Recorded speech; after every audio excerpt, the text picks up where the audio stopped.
मैं हमेशा कहता हूँ कि यार मेरी शादी कर लेने में आपका क्या फायदा है। छोटी सी मिसअंडरस्टैंडिंग पे डिवोर्स हो जाता है।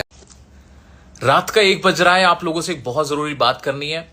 अभी ना बच्चों का CUET का एग्जाम हुआ था। एग्जाम होने के बाद दोस्तों मैं फिर से लेकर आ गया हूँ आप सभी के लिए यूट्यूब से रिलेटेड काफी सारी इंपॉर्टेंट न्यूज। तो वीडियो को एंड तक जरूर देखना। तो हेलो गाइस, दिस इज जेनू स्टैंड। तो चलिए गाइस, सबसे पहले बात करते हैं CUET एग्जाम के बारे में। इसलिए CUET एग्जाम को लेकर बहुत बड़ा फ्रॉड सामने है, जहाँ पर काफी सारे स्टूडेंट ने कंप्लेन करी कि आंसर शीट आने के बाद जो आंसर उन्होंने लगाए थे वो आंसर उसमें थे ही नहीं। रात का 1 बज रहा है। आप लोगों से एक बहुत जरूरी बात करनी है। अभी ना बच्चों का CUET का एग्जाम हुआ था। एग्जाम होने के बाद उनका रिजल्ट आया। अब रिजल्ट के बाद जैसे कि हमें आंसर शीट दी जाती है हमारी, वो आंसर शीट उन बच्चों को दी गई। जो पेपर हुआ था वो MCQ फॉर्म में हुआ था, कंप्यूटराइज था। बच्चों को आंसर टिक करना था, क्लिक करना था। अब हुआ ये कि उनको जब आंसर शीट उनकी दी गई, उसमें बच्चों का कहना है, हजारों बच्चों का कहना है कि जो हम आंसर टिक करके आए थे और जो अब हमें आंसर शीट दी गई है वो आंसर अलग है। यानी मैंने जो आंसर किया था, जिसपे मैंने टिक किया था, मेरा ही किया हुआ आंसर अब उसमें गलत दिखा रहा है। ये एक बच्चा होता तो बात अलग थी, लेकिन हजारों बच्चे ऐसे हैं जिनका कहना है कि हमारे आंसर जो हमने किए थे उन्हीं को गलत कर दिया गया है, उनको चेंज कर दिया गया है और हमारे नंबर भी बहुत अनएक्सपेक्टेड आए हैं।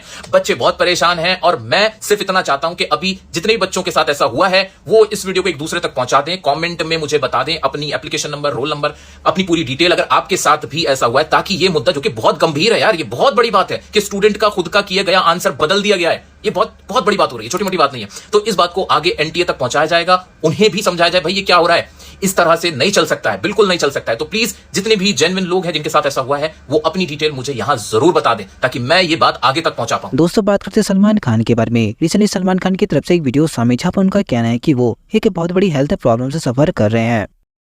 पसलियां टूट गई, ट्राई जमनाल था न्यूरालजिया, उसके बावजूद काम कर रहे हैं। एनेरिज्म है ब्रेन में, उसके बावजूद काम कर रहे हैं।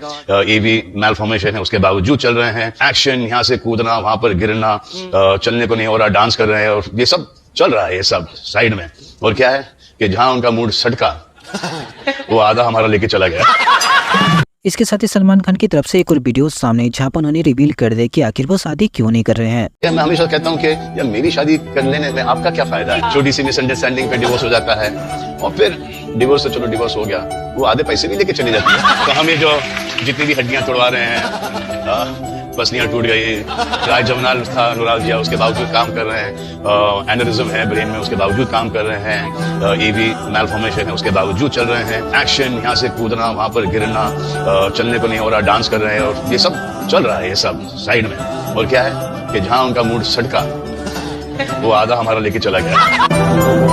दोस्तों बात करते हैं एक्टर निकिता के बारे में। रिसेंटली निकिता को लेकर एक पॉडकास्ट सामने, जहाँ पर उन्होंने अपूर्वा मुखिजा को फेक बोल दिया है। कौन सा सदस्य है जो जिनके दिमाग में जो आता है लेकिन वो मुंह तक नहीं बोल पाते हैं या प्रिटेंशियस हैं कि नहीं मुझे अभी कैमरा फेस करना है, मुझे मेरे को अपनी ऐसी पर्सनालिटी दिखानी है। अपूर्वा, इतनी ज्यादा नेगेटिविटी तो किसी के पास नेचुरली नहीं हो सकती, तो कैमरास के लिए कर रही है ना। I hate this one, I hate that one, ये बकवास है, वो बकवास है। बट एक्चुअली रफ्तार उनके दोस्त थे, बाकी लोग दोस्त थे, बट रफ्तार क्या बेवकूफ है, ये है वो है, जो भी मैंने उससे 2 बातें भी नहीं कर रही। I am not even taking it personally, उसकी लाइवलीहुड है ये करना। और लाइवलीहुड है इसके लोगों को गालियां दो और मैं कलेश करूं और मेरे नाम में ही कलेशी औरत है। Yeah, so that's her livelihood. I'm not going to take it personally. I'm nothing against her. Of course. And it's just that your POV, but she is just pretending to just hate everyone, burn everyone. Fakest personality आपको किसकी लगती है? Everyone is fake in this industry, honestly. I'll be safe and I'll say from traitors only. Like I said, Apurva, fakest. Easily, yeah. Okay. And दोस्तों recently famous Instagram influencer Ranting Gola की तरफ से एक video सामने, जहाँ पर उन्होंने directly Narendra Modi ji को ट्रोल कर दिया है।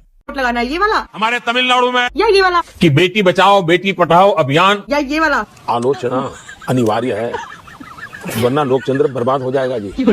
ये वाला तो नहीं है ना। न्यायेन राज्यम लवणेन भोज्यम। ये तो कर ही नहीं सकते।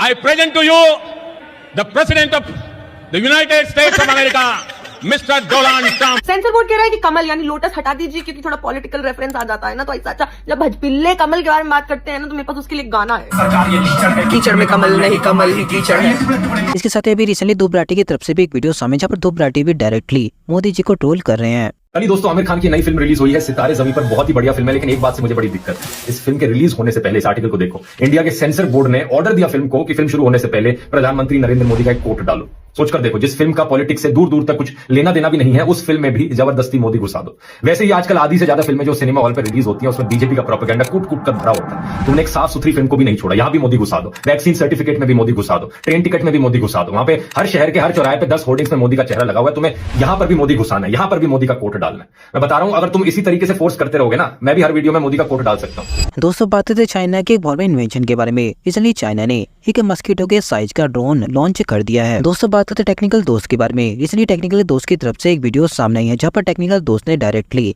फ्लिपकार्ट को एक्सपोज कर दिया है। पैकेजिंग के नाम पे 99 रुपए रख रखे हैं कि हम सिक्योर पैकेजिंग करके देंगे। पहले तो एक बात बताओ, घर पे भेजने की जिम्मेदारी तुम्हारी है तो सिक्योर भी नहीं भेजोगे क्या? तुमने यूं ही तो कंपनी खोली थी ना कि आपके घर तक पहुंचा देंगे हम प्रोडक्ट, सही है? तो प्रोडक्ट पहुंचाने का मतलब सिक्योर पहुंचाना ही तो होगा ना। यूं थोड़ी है कि हम बस पहुंचा देंगे, सिक्योर विक्योर करवाना है तो अलग से पैसे देना। 99 रुपए किस तरह की सिक्योरिटी? 15 रुपए का डब्बा, 5 रुपए का बबल, हो गए 20 रुपए, 2 रुपए की लेबर, 99 रुपए किस बात के? सैनिक भेजोगे क्या साथ में? यदि आपने कार्ट में एक और प्रोडक्ट ऐड कर लिया तो एक और नई तरह की फी निकल के आते हैं, प्रोटेक्ट प्रमाइस फी। इसमें सिक्योर और ओपन बॉक्स डिलीवरी के पैसे। ओपन बॉक्स डिलीवरी जानते हो ना आप, कि घर में आपके प्रोडक्ट आएगा तो आप खोल के देख सकते हो, उसके भी ये पैसे। इसके साथ ही दोस्तों अभी रिसेंटली सम्राट भाई की तरफ से भी एक वीडियो सामने जहाँ पर सम्राट भाई ने जैन जी इन्फ्लुएंसर को लेकर एक वीडियो अपलोड करी है जहाँ पर उनको लेकर क्या बोल रहे हैं आप खुद देख लीजिए। तो जैसा कि आपने इनका कंटेंट देखा ना, वैसे इनकी स्ट्रगल स्टोरी भी है, एक बार इसको सुनिए। आप बताती हैं कि 350 एम्प्लॉय आपकी कंपनी में और 400 के आसपास आपको अवार्ड्स मिले हैं, आप मिस एशिया टूरिज्म रही हैं, ये इतनी अचीवमेंट, और साथ में आप जब ये कह देती हैं कि मेरे जेब में 500 रुपए थे, वो 500 रुपए वाली कहानी क्या है? मैं एक्चुअली कॉलेज में आर्किटेक्चर में सिलेक्शन हुआ था मेरा, चंडीगढ़ में, चंडीगढ़ यूनिवर्सिटी में। तो मैं आर्किटेक्चर कर रही थी। मैं शुरू से बहुत क्रिएटिव लड़की हूँ, पेंटिंग, ड्राइंग। अच्छा, मैं घर पे फोन करती थी कि मुझे अपनी पढ़ाई छोड़कर घर आना है क्योंकि मैं कुछ लोगों की मदद करूंगी, मदर टेरेसा बनूंगी। तो मैं घर आ गई वापस। तो मैं घर में, मेरे पास सिर्फ एक मेरा मोबाइल था और सच में उस दिन मेरे पास 500 रुपए थे जब मैं कॉलेज से वापस आई, क्योंकि उस महीने की पॉकेट मनी मिली नहीं थी। तो जैसा आप लोगों ने सुना कि तानिया जी कितना ज्यादा स्ट्रगल करके आई हैं, और इसीलिए आज की डेट में तानिया जी को जब भी कुछ मीठा खाना होता है या क्रेविंग होती है तो उसके लिए वो अबू धाबी चली जाती हैं। आज जयपुर में सुबह से कुछ मीठा नहीं मिला खाने को। कोमल, मेरे को बकलावा खाना है। फिर से? हाँ, 10 दिन पहले तो दुबई गए थे बकलावा खाने। अभी चलो, यहाँ जयपुर से फ्लाइट मिल जाएगी क्या? आमू, जयपुर से फ्लाइट करा सकता है क्या अबू धाबी के लिए? करवा दे यार, मेरे को बकलावा खाना है। भाई एक काम कर, जयपुर से अबू धाबी बुक कर दे। और जब इन्हें गर्मी लगती है तो उससे राहत पाने के लिए ये मलेशिया चली जाती हैं। बाकी दोस्तों बस आज के लिए इतना ही। मैं लेकर आता रहूंगा आपके लिए ऐसे ही फोटो न्यूज़ न्यूज़ चैनल पर। मिलते हैं आपसे नई वीडियो में, तब तक के लिए टेक केयर।